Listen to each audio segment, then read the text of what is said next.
Hi everyone, this is Lando and you are watching Lando Nation. The time now is 1:25 PM on this Thursday, the 10th of February 2011. Now, I know I said I'd be trying to move on from poker in my written blog, but I never did mention anything about my YouTube channel. Besides, there's always a lot going on in poker, and having been a big part of it for the last 3 years, rather than trying to pull myself away completely, I should allow at least one day a week where I can talk about it.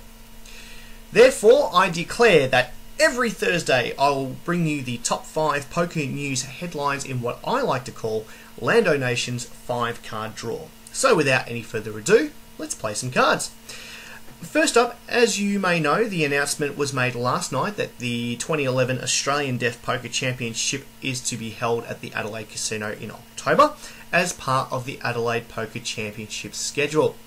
However, we cannot forget that another big event has just wrapped up there, with the first stop of the Australian-New Zealand Poker Tour finishing up last Sunday.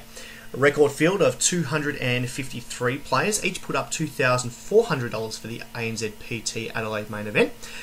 And it was 25-year-old Austrian Octavian Vogel who took down the title and over $148,000 in first place prize money, making it back-to-back final tables after finishing third in the same event last year.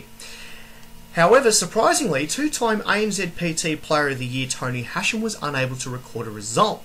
But given the fact that he's got 8 cashes from 14 events, he's sure to bounce back and will be keen to defend his title at the ANZPT Perth event at Burswood Casino next month.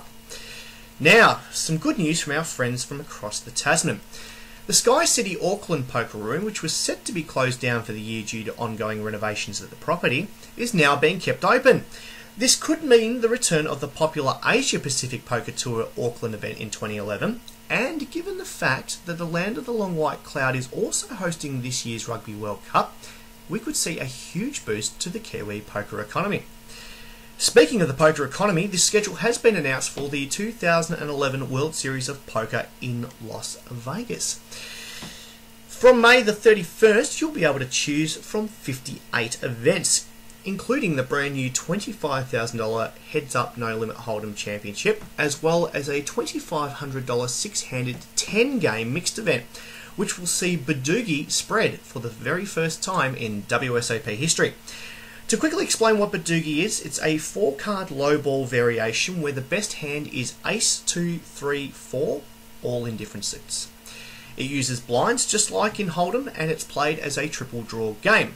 This game's actually one of my personal favourites, but it should be interesting how to see Badugi, within this 10-game format of course, stacks up against the highly popular 8-game variation, which is of course highlighted by the $50,000 Players Championship. Of course, we cannot forget that this poker extravaganza will be capped off by the 8-day-long $10,000 World Championship No Limit Hold'em main event, and despite rumours to the contrary, the event will stay at the Rio Casino and Hotel.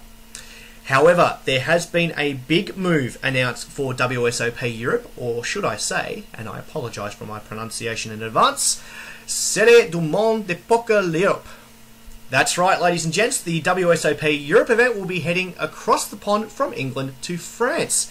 For the next 3 years, the series will take place in the Casino Barrière de Canquoiset and will also be the keystone event of the Barrière Poker Tour. This was only announced last night, so there's still more to come on this story. Watch this space. And finally, in more Aussie poker news, it was announced recently that the Queensland Government has approved their casinos' requests to charge admin fees, also known as rake, on poker tournament buy-ins. Up until now, the tournaments held at any of the casinos in Queensland were being held fee-free. So it provided great value of money for players, but it also meant the house was constantly running at a loss. The rake, which is charged on top of the buy-in, is a levy that is designed to purely cover the costs of running a tournament, such as staff payments and equipment costs.